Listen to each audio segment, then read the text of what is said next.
어느 날 친구와 나눈 대화 속에서 문득 마음에 스치는 말이 있었습니다. 자식 키워봤자 다 소용없더라. 농담처럼 건넨 말이었지만 그 순간 가슴이 조금 시렸습니다. 정말 그럴까요? 그토록 애쓰고 품에 안아 키운 자식인데 시간이 흐르면 그렇게 멀어지는 걸까요? 나이가 들수록 깨닫게 됩니다. 자식이 전부였던 시절은 지나가고 이제는 나 자신이 더 중요하다는 거요. 자식에게 너무 많은 걸 기대하고 또 너무 많은 걸 내어줬던 시간들 속에서 서운함만 가슴에 쌓여가는 건 결코 바람직한 노후가 아니었습니다. 오늘은 그런 생각을 하게 만드는 5가지의 지혜를 함께 나눠보려 합니다. 내가 나를 지키며 자식에게 서운함 없이 살기 위한 아주 현실적이고 따뜻한 지혜들입니다. 이 이야기 속에서 당신도 자신의 마음 한 조각을 발견하게 되길 바랍니다. 첫째, 경제력은 자존심입니다. 어느 날이었어요. 딸아이가 주말에 같이 장 보자고 해서 마트에 갔습니다. 이것저것 담고 계산대 앞에 섰는데 제가 지갑을 꺼내려는 찰나 딸아이가 제 손등을 톡 치며 말하더군요. 엄마, 내가 할게 가만히 있어. 처음엔 고마웠습니다. 그래도 어느새 이렇게 컸구나 마음이 뭉클하기도 했고요. 그런데 돌아오는 길, 이상하게 마음 한쪽이 시렸습니다. 딸아이가 챙겨주는 사람으로 보이고 나는 챙김받는 사람이 된 것 같았어요. 언제부턴가 뭐 하나 사려 하면 엄마, 그건 내가 해줄게라는 말이 따뜻하기보다는 서운하게 들리더라고요. 내가 뭔가 해달라고 말한 것도 아닌데 말이죠. 그날 밤 혼자 앉아 이런 생각을 했습니다. 내가 돈이 없으니 입도 조심하게 되고 말도 줄어드는구나. 그 후로는 아주 작은 알바라도 시작해 봤습니다. 동네 아이들 과외도 해보고 구청 프로그램 도우미도 나가봤어요. 벌이는 많지 않았지만 정말 신기하게도 내 카드로 밥 한 끼 사줄 수 있다는 게 이렇게 사람을 당당하게 만들 줄은 몰랐습니다. 예전에 남편이 그랬습니다. 돈이 많고 적고가 중요한 게 아니야. 내가 필요할 때 꺼낼 수 있는 돈이 있느냐. 그게 진짜 능력이야. 살아보니 그 말이 맞더군요. 자식에게 손 벌리지 않고 내 힘으로 쓸 수 있는 돈. 그게 나를 지켜주는 가장 현실적인 울타리였습니다. 사실 부모와 자식 사이에 돈 이야기를 꺼내는 건 쉬운 일이 아닙니다. 괜히 자존심 상할까봐 또는 자식이 부담 가질까봐 말을 삼키는 날이 많죠. 하지만 자식도 사람인지라 주는 사람이 있으면 받는 사람이 되고 자꾸 받다 보면 자연스럽게 고개가 숙여지는 게 인지상정입니다. 부모라서 예외가 되지는 않더라고요. 가끔 친구들과 모이면 이런 이야기를 해요. 애들한테 안 미안하려면 내 돈 내 손에 있어야 돼. 서로 웃으면서도 그 말이 얼마나 절실한지 표정 하나하나에 다 담겨 있습니다. 우리가 자식에게 바라는 게 대단한 게 아니잖아요. 그저 내 말 한마디를 가볍게 여기지 않았으면, 내가 선택하는 삶을 존중해 줬으면 하는 바람일 뿐입니다. 그런데 그게 참으로 경제력에서 비롯된다는 걸 이제야 알겠더군요. 적게 벌어도 좋습니다. 작은 돈이어도 내가 쥐고 있다면 나는 내가 원하는 삶을 조금은 더 지킬 수 있습니다. 그리고 그 자존심 하나가 자식에게 서운하지 않게 살아갈 수 있는 힘이 되어줍니다. 그게 바로 우리 노후를 당당하게 지켜주는 첫 번째 지혜였습니다. 둘째, 부동산은 내 명의로 끝까지 오래 알고 지낸 친구가 있습니다. 서로 결혼하고 아이 키우며 바쁘게 살다 보니 자주 만나진 못했지만 몇 년 전 그 친구에게서 전화가 왔습니다. 너는 애들한테 집 언제 넘겨줄 생각이야? 갑작스러운 질문에 저는 웃으며 말했죠. 죽으면 자동으로 가져갈 텐데 뭘 미리 줘. 그랬더니 친구가 한숨을 푹 내쉬더군요. 나도 그렇게 생각했었는데 그게 실수였어. 친구는요, 아들이 결혼할 무렵 집을 미리 증여했습니다. 어차피 줄 거 혼수라도 아끼게 해주자는 마음이었죠. 그때까지만 해도 아들도 며느리도 공손하고 살갑기 그지없었답니다. 하지만 집 명의가 넘어간 순간 무언가 달라졌다고 했습니다. 처음엔 어른들 모시는 일도 예의 바르게 했는데 조금씩 인사도 줄고 명절에도 얼굴 보기가 어려워졌답니다. 내가 내 집에서 눈치 보며 살게 될 줄은 몰랐어. 그 친구의 말이 참 아프게 들렸습니다. 애초에 그 집은 친구 부부가 젊은 날 땀 흘려 번 돈으로 마련한 거였어요.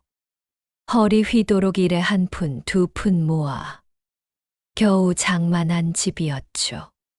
그런데 어느 순간부터 그 집이 자기 것이 아니게 되자 아무 말도 못하고 사는 처지가 되어버린 겁니다. 아무리 자식이라도 사랑은 줄 수 있어도 권리까지 넘겨주면 안 되더라. 그 친구의 말 속에 수십 년 인생의 후회가 담겨 있었습니다. 사랑하는 자식에게 뭐 하나라도 더 해주고 싶은 마음. 그건 부모라면 당연합니다. 하지만 그 마음이 너무 앞서면 정작 자신이 설 자리를 잃게 되는 순간이 옵니다. 사랑은 나눌수록 깊어지지만 권리는 지켜야 무게가 생깁니다. 자식도 알고 있어야 합니다. 아직 이 집은 부모님의 것이다. 우리 부모님은 자신의 삶을 책임질 권리가 있는 분들이다. 그 인식 하나가 자식에게도 긴장감을 주고 자연스레 존중으로 이어지더라고요. 부모의 재산을 미리 받아든 자식이 모두 그런 건 아니겠지만 세상 일은 알 수 없습니다. 사람의 마음은 시간이 흐르면 달라질 수 있고 자식도 배우자와 함께 살다 보면 부모보다 가정을 더 챙기게 됩니다. 그건 어찌 보면 당연한 일이죠. 그래서 더더욱 내가 지킬 수 있는 건 내가 끝까지 지켜야 하는 겁니다. 죽으면 다 자식 거라는 말. 맞습니다. 그렇기에 더더욱 지금은 내 것. 내가 살고 있는 동안만큼은 내 마음대로 할 수 있는 권리. 그거 하나는 절대 넘겨주지 마세요. 그 권리를 지키는 것. 그게 부모로서의 자존심이고 노년의 삶을 외롭지 않게 만드는 둘째 지혜입니다. 셋째, 자식 일에 끼어들지 않기. 아들이 결혼하고 몇 년이 지난 어느 날, 며느리가 아이를 낳고 산후조리를 하는 동안 제가 잠깐 손주를 돌봐주러 간 적이 있었습니다. 이유식을 어떻게 만들고 옷은 어떻게 입히고 기저귀는 얼마나 자주 갈아줘야 하는지. 저 나름대로는 세심하게 챙긴다고 챙긴 거였죠.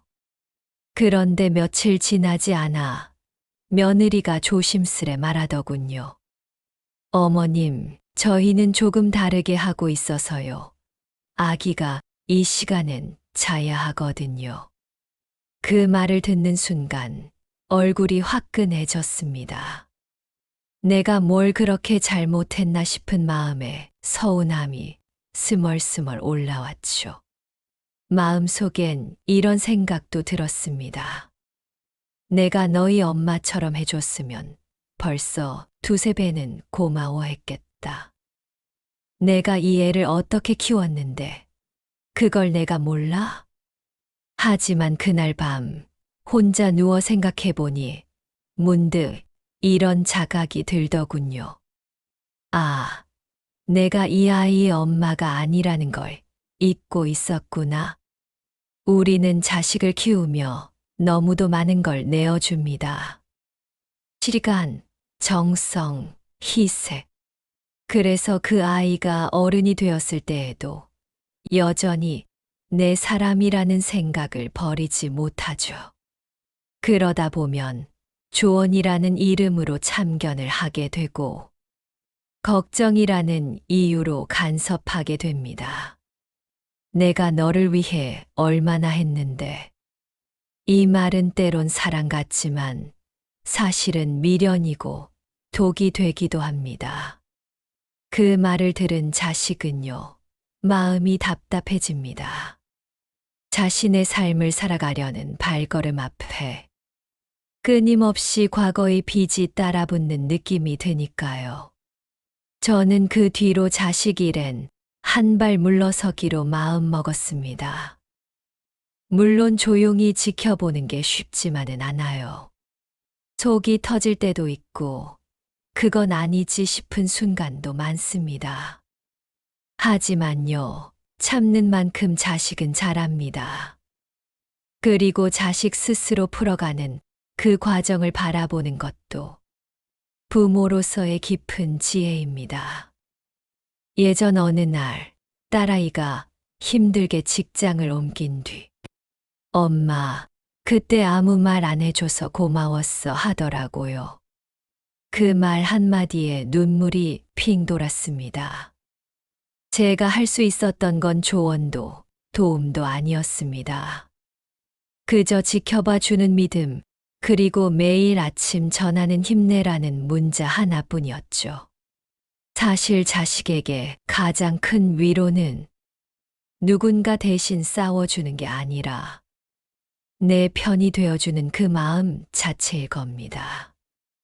무언가 잘 안 풀려서 지쳐 있을 때 그럴 줄 알았다는 말보다 말없이 끓여준 따뜻한 미역국 한 그릇, 걱정 가득한 표정 대신 건네는 잘하고 있어라는 미소 하나, 그게 자식에게는 더 깊은 힘이 됩니다.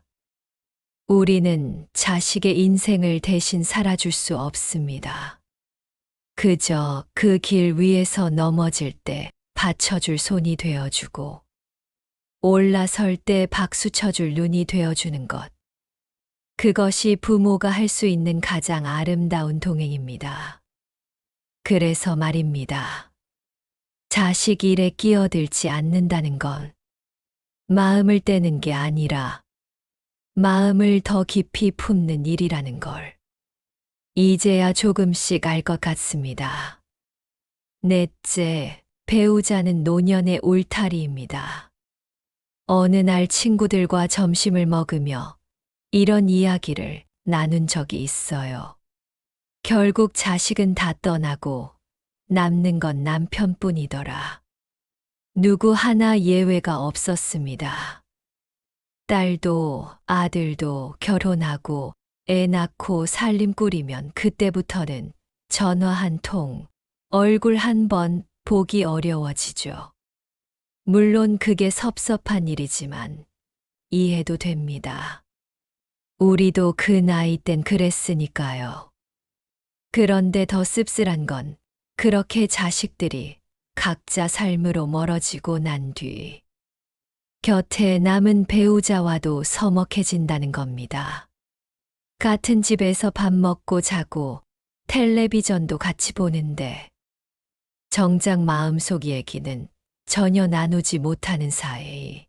그게 가장 쓸쓸한 노년 아닐까요?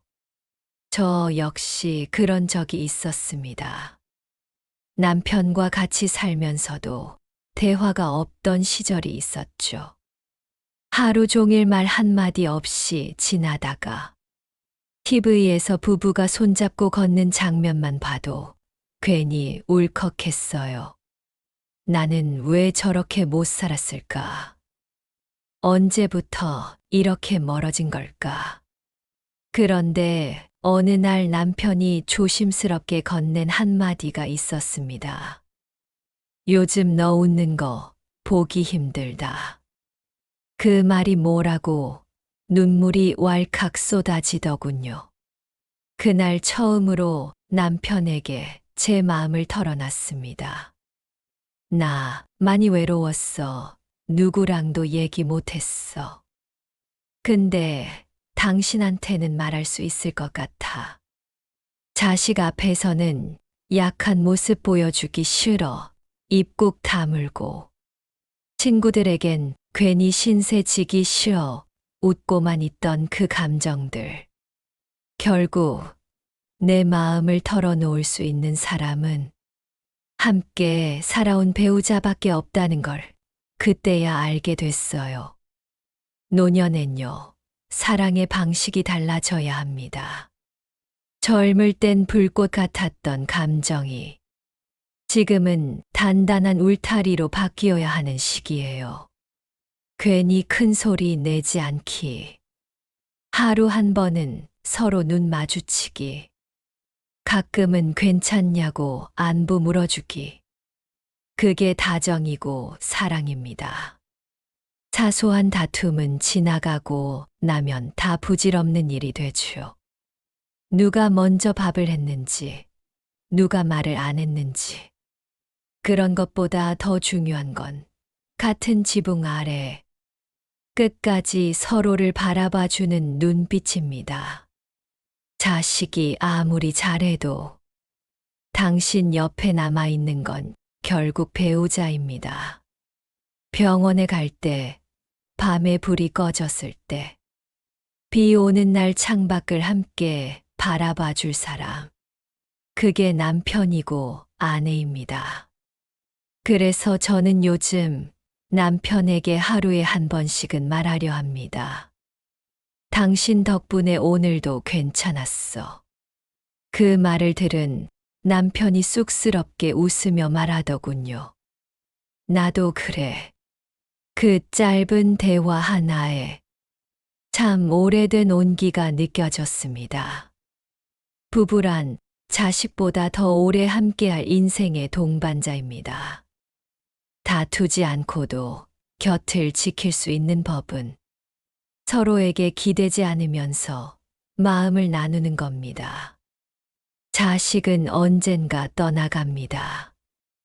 그게 자식의 도리고 자연스러운 인생의 흐름이니까요. 하지만 부부는 서로가 서로의 마지막 기억이 되어주는 사람입니다. 자식 앞에서는 말 못하는 얘기도 당신 앞에선 할 수 있어.